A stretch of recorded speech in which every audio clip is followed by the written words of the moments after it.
محمد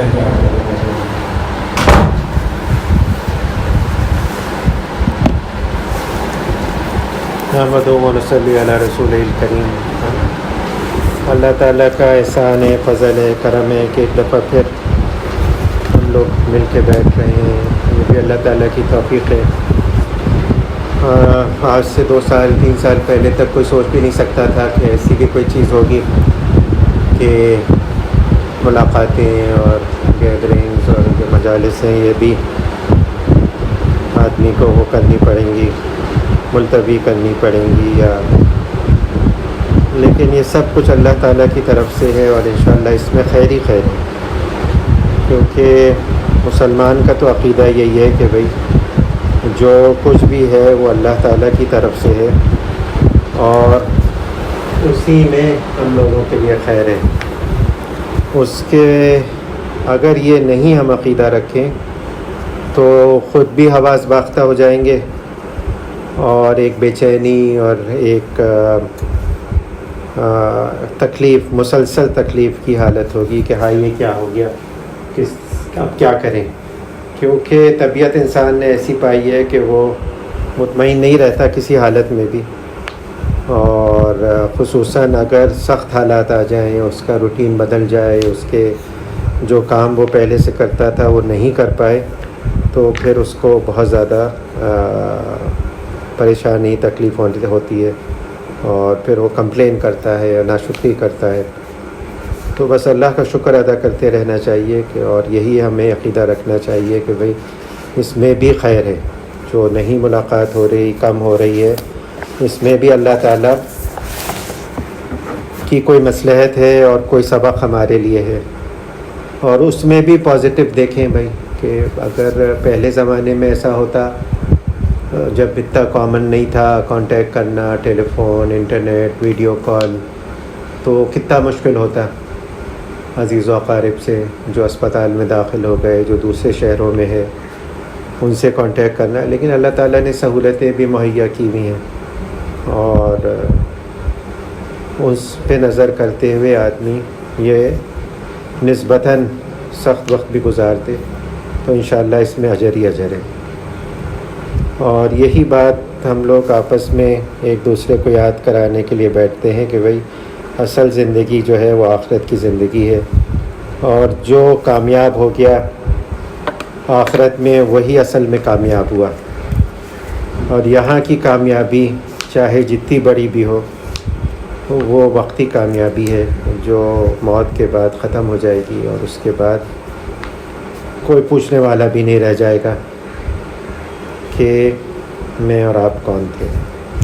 تو اللہ تعالیٰ یہ جو اصل ہمارا مقصد زندگی ہے نا، یہ ہمارے دلوں میں بیٹھا دے کہ اللہ کو راضی کرنا، اللہ کے بتائے ہوئے طریقوں پہ چلنا اور ایک پاکیزہ زندگی گزارنا، اور یہ کرنا تو ہے اللہ کے حکم اور حضور صلی اللہ علیہ وآلہ وسلم کے بتائے ہوئے طریقے کے مطابق، لیکن اس کا ایک سیکنڈری فائدہ یا سیکنڈری آؤٹ کم یہ بھی کہ ہماری زندگی بھی خوشگوار ہو جائے گی، اور ایک جو نفسا نفسی اور پریشانی کی اور ایک دوڑ لگی ہوئی ہے، اس میں یہ آدمی کو ایک پرسکون زندگی حاصل ہو جائے گی۔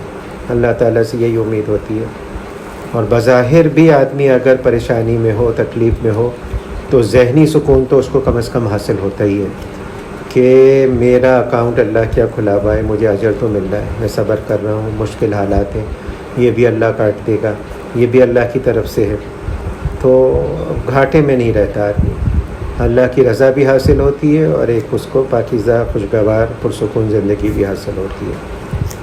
تو اللہ تعالیٰ یہ ہمارے لیے آسان کر دے، اور یہی چیز ہے جس کو حاصل کرنا ہے ہم کو، اور اس کے لیے محنت چاہیے ہوتی ہے۔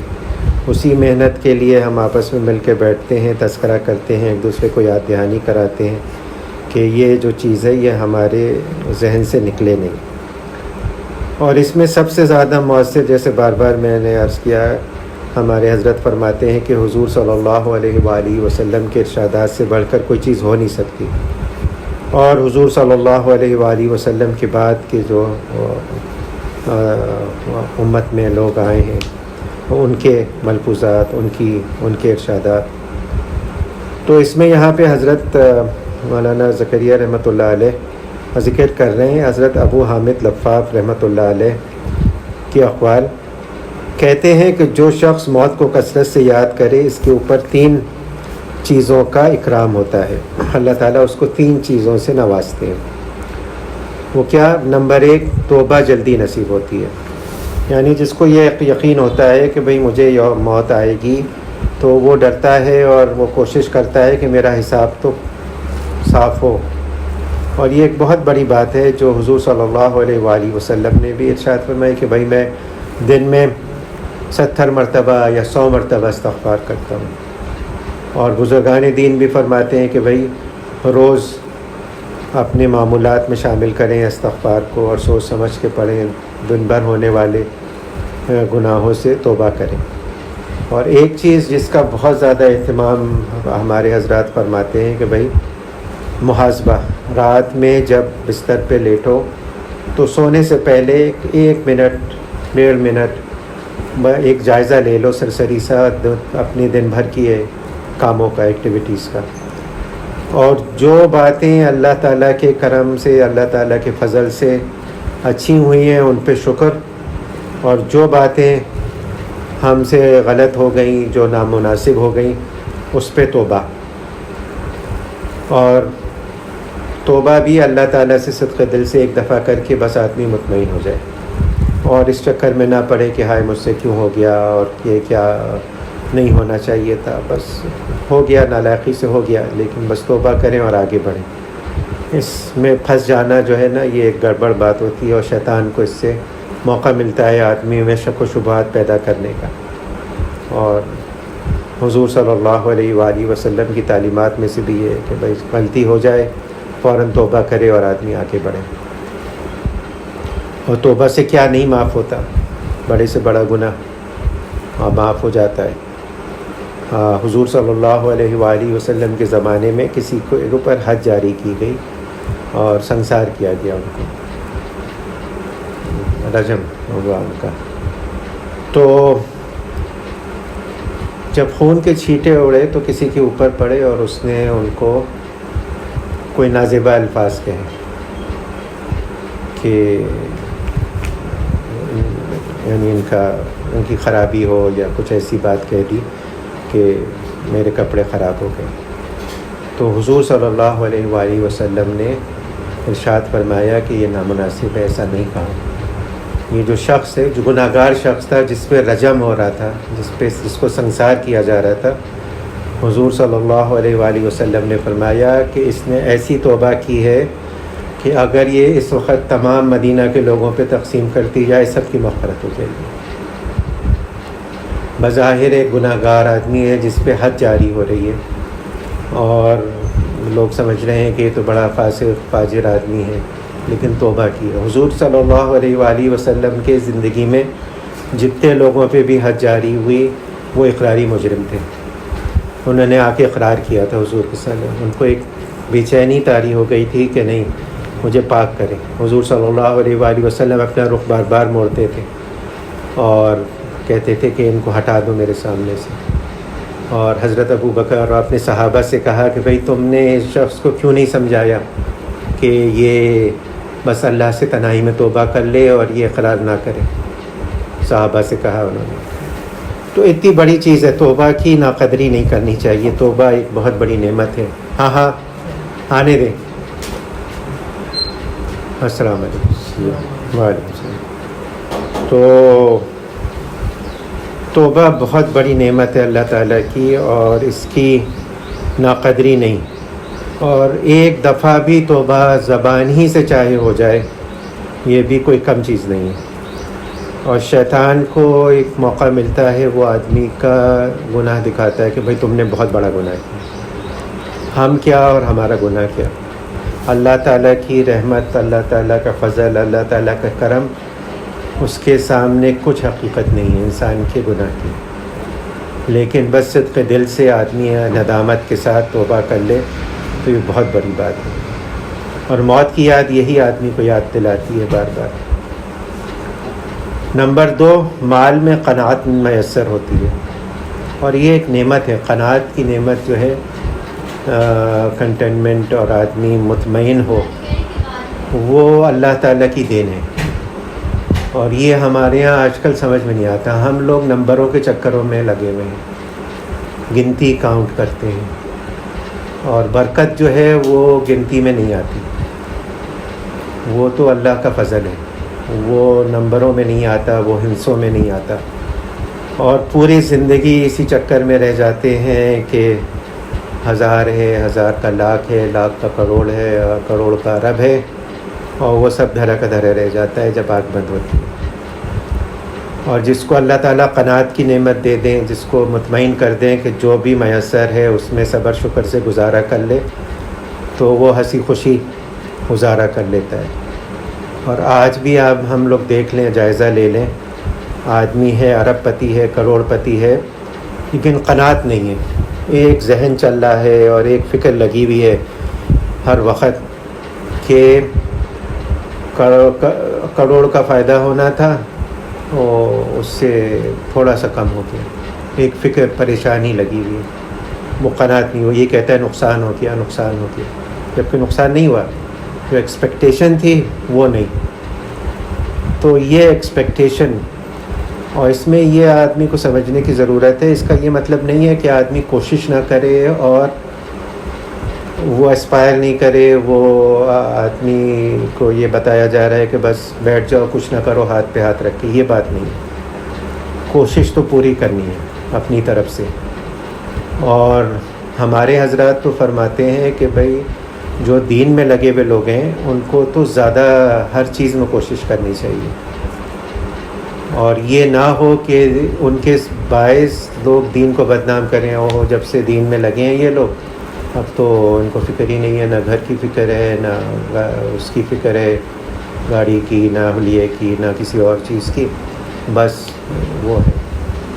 تو ہمارے حضرت کہتے نہیں، اگر کرنا ہے تو بہت اچھی. مجھے بار بار ہمارے حضرت نے کہا کہ اعلیٰ ترین اور اپنی صلاحیت کے مطابق اچھی سے اچھی آپ جو میڈیسن میں وہ کر سکتے ہیں، پروفیشنل نالج اچیو وہ کریں، ہونا چاہیے. اپنی فیلڈ میں ایکسل کرنا چاہیے آدمی کو جتنا اس کے بس میں.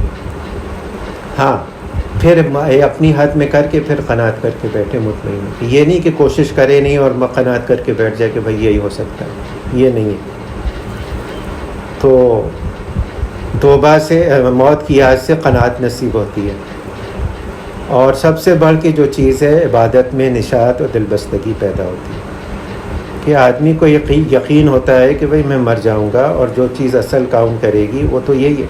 اور عبادت جو ہمارے یہاں ہے، ہم لوگ سمجھتے ہیں یہ ظاہری عبادت ہے، نماز ہے، حج ہے، روزہ ہے، صدقات خیرات ہیں، یہ تو ہی ہیں عبادت. لیکن اس کے علاوہ بھی بہت سی عبادت ہیں. اللہ کا شکر ہے، اللہ کی فیصلے پہ، قضا قدر پہ راضی رہنا عبادت ہے کہ یہ، اور اللہ کی محبت ہے، رسول اللہ صلی اللہ علیہ وآلہ وسلم کی محبت ہے، ان کا اتباع ہے. یہ ساری چیزیں بھی عبادت ہیں. دوسروں کا خیال رکھنا، تواضع سے پیش آنا، اپنے آپ کو سب سے حقیر سمجھنا، باقیوں کو اپنے سے بڑا سمجھنا، یہ ساری چیزیں عبادت ہیں. ہم لوگوں نے دین کو محدود کر لیا ہے بس ظاہری عبادتوں میں، ظاہری حلیے میں.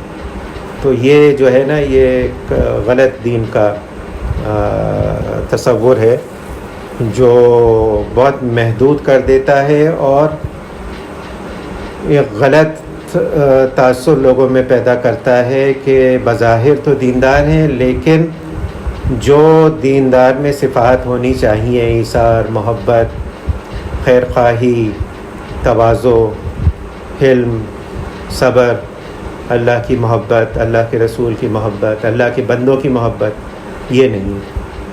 ایک آدمی جو ہے خشک ہے، ڈانٹ ڈپٹ والا ہے، غصے والا ہے. اور ایک وہ کانسیپٹ آتا ہے کہ اگر کہو کہ بھئی دیندار ہو گئے ہیں، مولوی ہو گئے، تو لوگ سمجھتے ہیں ہو یہ تو ایسے ہو گئے. تو یہ غلط ہے. یہ جو ہے نا، دین کا صحیح فہم پیدا ہو جانا. اور بار بار پہلے بھی عرض کیا گیا کہ اصل دینداری تو اندر سے ہوتی ہے، اور وہ پھر بعد میں ظاہر ہوتی ہے آپ کے اعمال اور اخلاق میں. لیکن ہمارے یہاں الٹا ہو گیا ہے کہ ظاہری دینداری پر زور ہے اور اندر کی دینداری پہ زور نہیں ہے. تو اس میں بہت گڑبڑ ہو رہی ہے، اور جو نتائج حاصل ہونے چاہیے دیندار طبقے میں خود ان کو اور ان سے پورے معاشرے میں، وہ نہیں نہیں ظاہر ہو رہے. اور وجہ یہی ہے کہ اوپر کی دینداری ہے، اندر کی نہیں ہے. اور پھر جہاں پہ 2 پیسے کا فائدہ یا 2 پیسے کا نقصان ہوتا ہے، وہاں پہ آدمی دین کو ذبح کر دیتا ہے.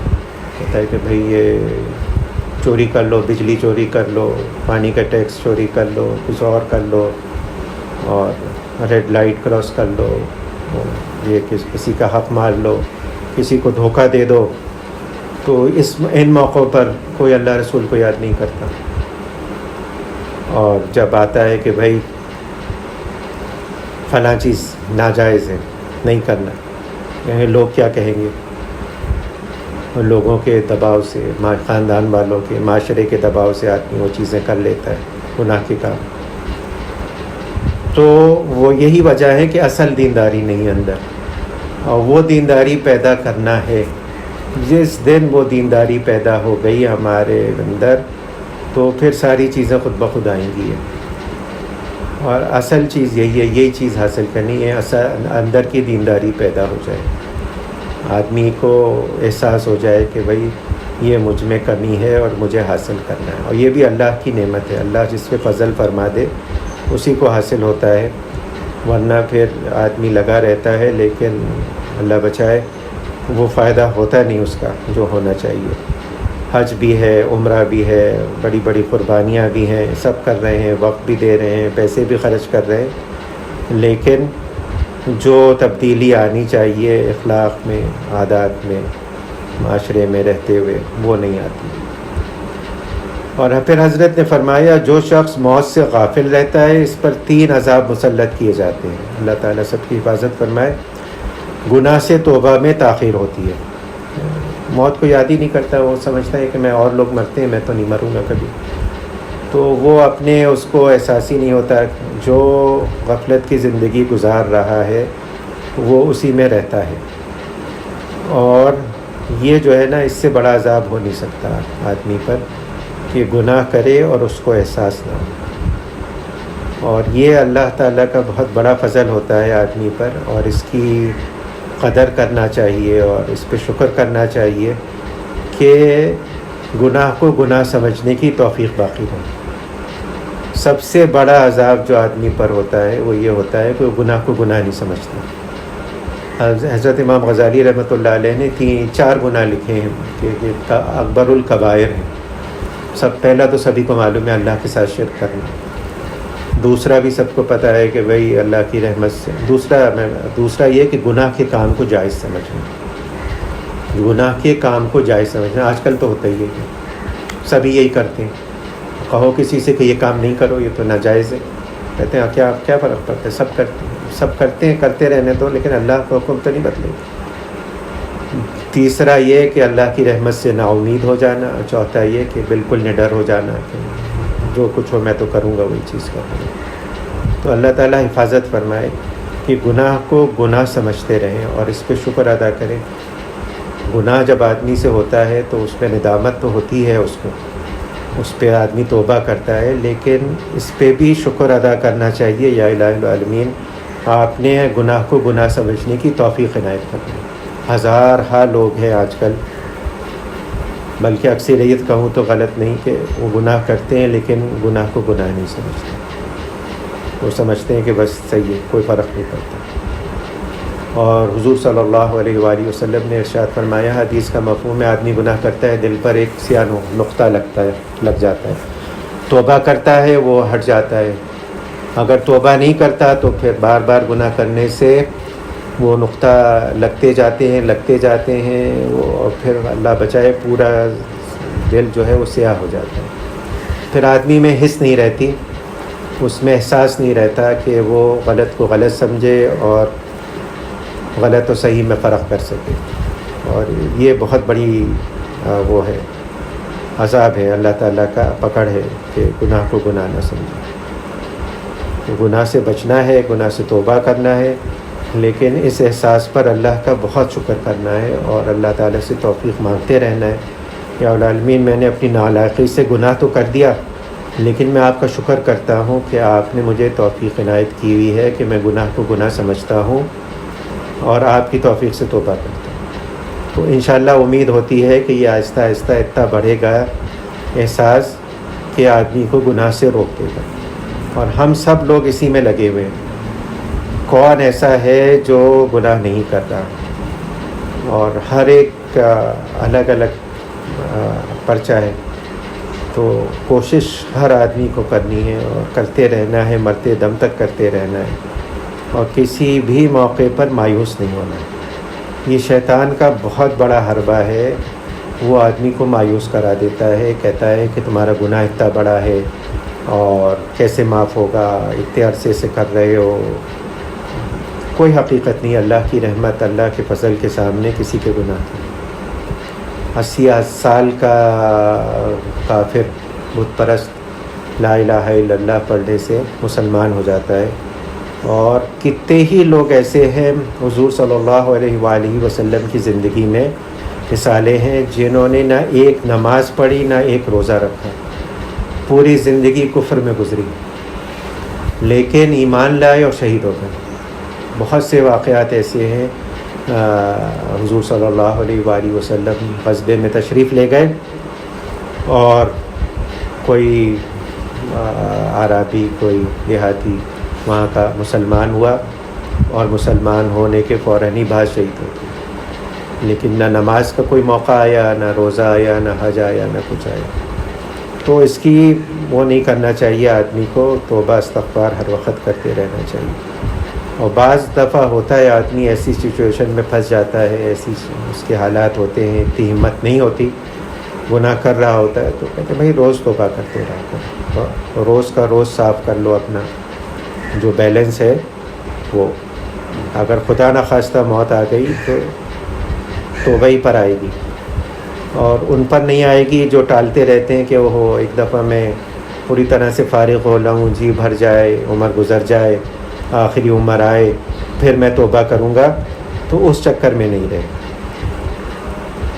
دوسری چیز حضرت فرما رہے ہیں، آمدنی پر راضی نہیں ہوتا، اس کو کم ہی سمجھتا رہتا ہے چاہے کتنی ہی ہو جائے. اور یہ ہم لوگ دیکھ رہے ہیں آج کل، ہم سبھی لوگ جس سے بھی پوچھیں وہ یہی کہتا ہے کہ بھائی بس گزارا ہو رہا ہے، بس پورا نہیں پڑتا. ایک برکت ہے وہ ختم ہوئی بھی. اور جو موت کو یاد رکھتا ہے اور جو آخرت جس کا اصلی فوکس ہوتا ہے تو وہ راضی رہتا ہے، اس کو قناعت اللہ تعالیٰ نصیب کرتے ہیں. اور تیسری چیز بھی بظاہر بہت کلیئر ہے کہ عبادت میں سستی پیدا ہو جاتی ہے. جب آدمی کو یہی نہیں یقین کہ بھائی مجھے مرنا ہے اور میں جو اللہ کے سامنے جواب دینا ہے، تو پھر اس کو یہ نہیں ہوتا کہ بھئی میں ساری چیزیں جو کرنے کی ہیں وقت پر کروں اور جن چیزوں سے بچنا ہے ان سے بچوں. تو وہ سستی کرتا ہے، اس کو ٹالتا رہتا ہے. تو اسی لیے بزرگان دین فرماتے ہیں کہ بھئی کوئی ٹائم فکس کر کے دن میں 1-2 منٹ، اور یہی چیز حاصل کرنے کی ہوتی ہے کہ بھئی اپنے اسکیجول میں کہیں پر فکس کریں کہ سوچیں گے بھئی مرنا ہے. بہت سارے مراقبات لوگ کرواتے ہیں، لیکن حضرت فرماتے ہیں ہمارے حضرت کہ بھئی اس سے بڑھ کر کوئی مراقبہ نہیں ہو سکتا کہ آدمی موت کے بارے میں سوچے تھوڑی سی دیر بیٹھ کے کہ بھئی ایک حقیقت ہے، موت آئے گی، اس کے بعد کیا ہوگا، کیا کیا ہوتا ہے، قبر میں جاتا ہے، حشر ہوتا ہے، کیا ہوتا ہے. تو یہ آدمی کا فوکس کلیئر کرتا ہے. اور جو ہم اتنے بزی لائف گزار رہے ہیں آج کل، اس میں یہ فوکسنگ کی بار بار ضرورت پڑتی ہے. اور اس کے بغیر یہ ہوتا ہے کہ آدمی کو یاد نہیں رہتا، وہ بھول جاتا ہے اور دنیا کی زندگی میں اتنا مصروف ہو جاتا ہے کہ اللہ تعالیٰ بچائے بعض دفعہ حلال حرام کا فرق نہیں رہتا. تو یہ بہت مؤثر ہوتا ہے موت کا ذکر کرنا. دوسری کتاب جو ہم لوگ پڑھتے ہیں وہ ہے حضرت امام غزالی رحمۃ اللہ علیہ کی تبلیغ دین. اس میں آفات لسان حضرت پہلے لائے تھے کہ زبان کی جو گناہ، زبان کی جو آفتیں ہیں اس کے بارے میں ذکر تھا. اس کے بعد جو سب سے پہلی چیز حضرت لائے ہیں وہ غصے کا بیان ہے. اور غصہ ہے، ہر آدمی میں غصہ ہے، اور ایک حد تک غصہ جو ہے وہ ضروری بھی ہے. بہت سے دنیا کے کام غصے سے چل رہے ہیں، لیکن وہ غصہ اتنا بڑھ جائے یا ناجائز اس کا استعمال ہونے لگے تو پھر وہ گناہ بن جاتا ہے، اور پھر اس کا علاج کرانا ضروری ہے. تو امام غزالی فرماتے ہیں غصہ آگ کا شعلہ ہے، اس کا زور توڑنا بھی ضروری ہے، کیونکہ رسول مقبول صلی اللہ علیہ وآلہ وسلم فرماتے ہیں کسی شخص کے پچھاڑنے سے آدمی پہلوان نہیں ہوتا، بلکہ پہلوان وہ ہے جو غصے کے وقت اپنے نفس کو پچھاڑ دے. اور یہی بات ہے، ہم سب اپنے اس میں غور کریں. جب غصہ آتا ہے تو آدمی میں ایکسائٹمنٹ، ایک جوش، ایک ولولہ، ایک یہ ہوتا ہے کہ بھائی میں دوسرا جو میرا مد مقابل ہے جس کو غصہ آیا ہے نا، اس کو بھلیا میٹ کر دوں، اس کو ایسی بات سناؤں، ایسی بات کہوں جس سے اس کی طبیعت صاف ہو جائے.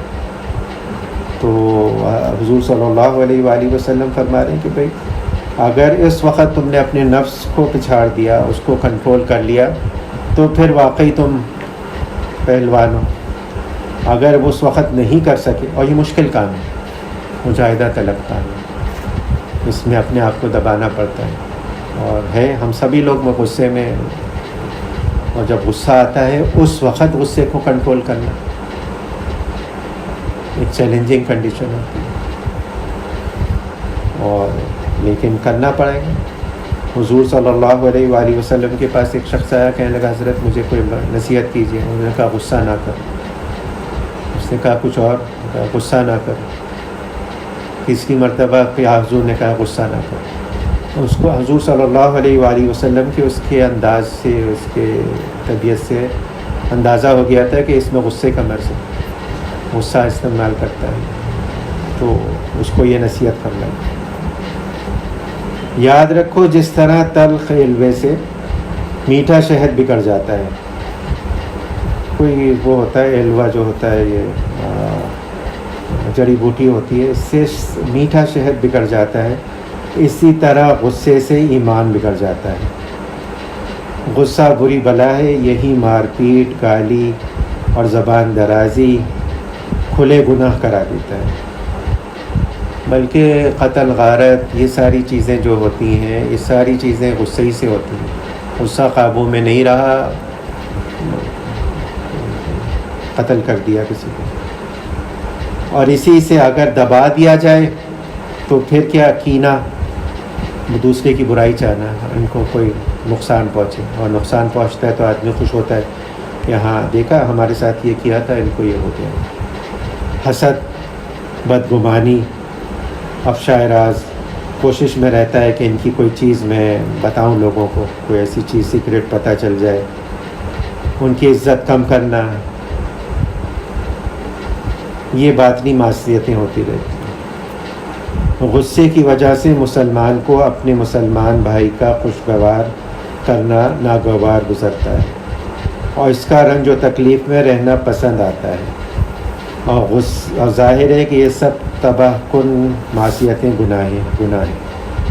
تو غصے کے بارے میں حضرت تفصیلات بیان کریں گے انشاءاللہ، وہ اگلی دفعہ ہم لوگ پڑھیں گے. لیکن غصہ جو ہے نا، اس کو کنٹرول کرنا، اور یہ بھی کنٹرول کرنے سے ہوتا ہے. حضور صلی اللہ علیہ وآلہ وسلم کی احادیث میں آتا ہے کہ بھئی غصہ آیا اعوذ باللہ پڑھ لو. اگر بیٹھے ہو، کھڑے ہو تو بیٹھ جاؤ، بیٹھے ہو تو لیٹ جاؤ. ٹھنڈا پانی پی لو، ٹھنڈے پانی سے وضو کر لو. یہ سب چیزیں کر لیں، اب بھی نہیں غصہ کنٹرول رہا، اب کیا کرے آدمی.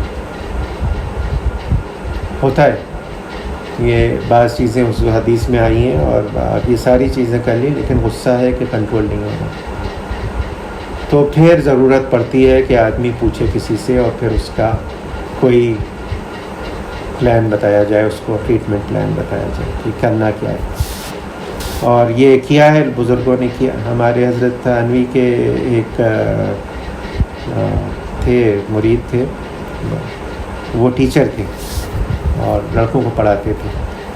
تو کہتے تھے لڑکے بڑی شرارت کرتے ہیں کلاس میں، اور بعض دفعہ میں پٹائی کرتا ہوں. اور مجھے خود احساس ہوتا ہے بعض دفعہ مجھے اتنا غصہ آ جاتا ہے کہ میں ضرورت سے زیادہ پٹائی کر دیتا ہوں. اور ہوتا غصہ میں یہی ہے، غصے میں آدمی اپنا جوش نکال رہا ہوتا ہے، جبکہ جس پٹائی کی اجازت ہے وہ اس حد تک ہے کہ جو ان کے لیے تعدیب کے لیے ہو، ان کو سکھانے کے لیے ہو کہ بھائی تم نے غلط چیز کی. یہ نہیں ہو کہ آدمی اپنی طبیعت صاف کر دے. آج کل یہ ہوتا ہے، ماں باپ میں بھی یہ ہوتا ہے. ایک دفعہ غصہ آ جائے نا تو بچے کی پٹائی ہو رہی ہے تو سارے نکل رہا ہے، ساس کا غصہ، نندوں کا غصہ، اور آفس کی فرسٹریشن جو ہے وہ بچے پہ بیچارے پہ نکل رہی ہے. ہوتا ہی ہے، اور اتنا پٹ جاتا ہے وہ کہ نفسیاتی مریض ہو جاتا ہے بڑا ہو کے. تو یہ ساری باتیں جو ہے نا یہ کنٹرول پہ. حضرت نے ان کو کہا کہ نہیں، آپ اگر یہ آپ محسوس کرتے ہیں اور یہ غلط بات ہے، بچوں کو جو مارنا ہے وہ ان کو سکھانے کے لیے ہے کہ غلط بات کی ہے تو اس پہ ایک ان کو پنشمنٹ ملے گی. تو جس وقت آپ کو جوش ہوگا آپ اس وقت نہیں ماریں گے، اور یہ مشکل کام ہے لیکن کرنا پڑے گا. اور جب آپ کا جوش ختم ہو جائے نا تب آپ سوچیں گے کہ اس نے یہ بدتمیزی کی تھی، اس پہ کس کو کیا سزا ملنی چاہیے. یعنی اگر کیلنگ کر رہا ہوں تو ایک دفعہ ماروں گا، 2 دفعہ، 3، بس فکس کر کے کریں گے. یہ نہیں کہ اندھا دھند چلا دیا تو بس جب تک وہ ٹھنڈے خود میں نہیں ہوں گا میرا غصہ نہیں ہوگا. تو اسی طرح اور بھی باتیں ہوتی ہیں کہ بھئی یہ کرنے سے ہوتا ہے. اور بعض لوگوں کو حضرت نے فرمایا کہ بھئی اگر غصہ آئے تو پھر یہ کرو کہ جس آدمی پہ غصہ آیا ہے اس سے معافی مانگو، اور اگر مجمع میں غصہ آیا ہے تو مجمع میں معافی مانگنی، کیونکہ جو گناہ اعلانیہ ہوا ہے اس کی توبہ اعلانیہ ہے، اور جو گناہ چھپ کے کیا ہے اس کی توبہ جو ہے وہ چھپ کے ہی ہو سکتی ہے. تو یہ ساری چیزیں ہیں جو کہ کنٹرول نہیں کی جا رہی آج کل، اور اس کا اظہار ہو جاتا ہے. اچھے خاصے دیندار لوگ، اور اس میں ہم سبھی شامل ہیں، جب بھی کوئی خلاف طبیعت خلاف مرضی کام ہوتا ہے اس میں یہ بات نہیں یاد رہتی کہ غصہ حرام ہے، غصہ نہیں کرنا چاہیے. اور دیندار آدمی جو ہے وہ دین کی آڑ میں اور دین کو بہانہ بنا کے غصہ کرتے ہیں. میں تو اللہ کے لیے ناراض ہو رہا ہوں، جبکہ ہوتا نہیں اللہ کے لیے ناراض. ناراضگی ہوتی ہے بس اپنے نفس کے لیے، اور اس کو رنگ یہ دیتا ہے کہ میں اللہ کے لیے ناراض ہوں، اس لیے گناہ گار آدمی ہے، فاسق آدمی ہے. یہ کیا ہے؟ اللہ بچائے اس سب سے. یہ کیونکہ یہ مرض ہے، اور یہ مرض نہیں دور ہوتا تو پھر یہ کباڑہ کر ہی کے جاتا ہے پورے ایمان کا. اللہ تعالیٰ کہنے سننے سے زیادہ عمل کی توفیق عنایت فرمائے. بس دعا کر لیں. اللہم صلی علی حبیبک محمد وعلی آل حبیبک محمد کما صلیت علی ابراہیم وعلی آل ابراہیم انک حمید مجید. اللہم بارک علی حبیبک محمد وعلی آل حبیبک محمد کما بارکت علی ابراہیم وعلی آل ابراہیم. ربنا آتنا فی الدنیا حسنۃ وفی الآخرۃ حسنۃ وقنا عذاب النار. ربنا لا تؤاخذنا إن نسينا وأخطأنا. ربنا ولا تحمل علينا إصرا كما حملته على الذين من قبلنا. ربنا ولا تحملنا ما لا طاقة لنا به واعف عنا واغفر لنا وارحمنا أنت مولانا وانصرنا على القوم الكافرين. ربنا آتنا في الدنيا حسنة وفي الآخرة حسنة وقنا عذاب النار. یا العالمین یا غیث المستغیثین یا مال المستجیرین. ہمارے تمام چھوٹے بڑے اگلے پچھلے خفیہ علانیہ گناہ اپنے کرم اپنے فضل سے معاف فرما دیجیے. یا العالمین یا غیث المستغیثین. ہم آپ کے دین کے راستے پہ چلنا چاہتے ہیں، نفس و شیطان کا غلبہ ہے، اس راستے کی جو رکاوٹیں ہیں انہیں دور فرما دیجیے. ہمارے ہمت و عزم قوت عنایت فرمائیے، ہمارے لیے آسان فرما دیجیے دین پہ چلنا. یا العالمین گناہوں سے بچنا، نیک کام کرنا، اپنے کرم اپنے فضل سے دین کا صحیح فہم پیدا کرنا دیجیے. اپنی محبت اپنے حبیب حضرت محمد مصطفیٰ صلی اللہ علیہ وآلہ وسلم کی محبت پیدا فرما دیجیے. یا العالمین یا غیث اور ان کی اتباع کی توفیق کا کامل واسع عنایت فرما دیجیے. یا العالمین یا غیث المستغیثین. آپ کا احسان ہے، آپ کا کرم ہے، آپ کا فضل ہے. تمام خیر آپ سے مانگتے ہیں جو آپ کے حبیب آپ حضرت محمد صلی اللہ علیہ وسلم نے آپ سے مانگی. اور تمام الشر سے پناہ مانگتے ہیں جس سے آپ کے حبیب حضرت محمد مصطفیٰ صلی اللہ علیہ وآلہ وسلم نے پناہ مانگی. وانت المستعان وعلیک البلاغ یا العالمین یا غیث المستغیثین یا مانع المستجیرین. ہم سب کی حفاظت فرمائیے اس کورونا کی وبا سے، اس کے شدید مرض سے. یا العالمین جو بیمار ہیں ان کو شفا عنایت فرمائیے، اور پورے عالم انسانیت سے اس وبا کو عافیت کے ساتھ دور فرمائیے.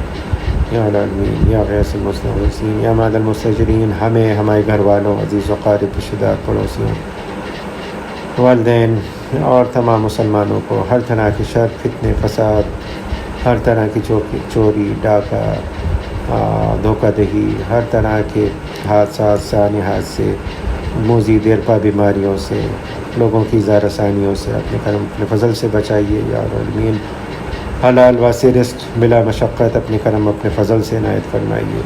یا العالمین بچے بچیاں جہاں کہیں بھی ہیں ان کی حفاظت فرمائیے، ایمان کی، جان مال، عزت آبرو کی حفاظت فرمائیے. یا العالمین جو رشتوں کے انتظار میں ہیں ان کو صحیح معنوں میں دیندار، غصہ نہ کرنے والے، قدر کرنے والے رشتے عنایت فرمائیے. یا العالمین یا غیث المستغیثین. مسلمان جہاں جہاں کہیں مظلوم ہیں ان کی مدد و نصرت فرمائیے، کشمیر میں، برما میں، فلسطین میں. یا العالمین مدد و نصرت فرمائیے. اللہم اغفر لامت محمد صلی اللہ علیہ وآلہ وسلم.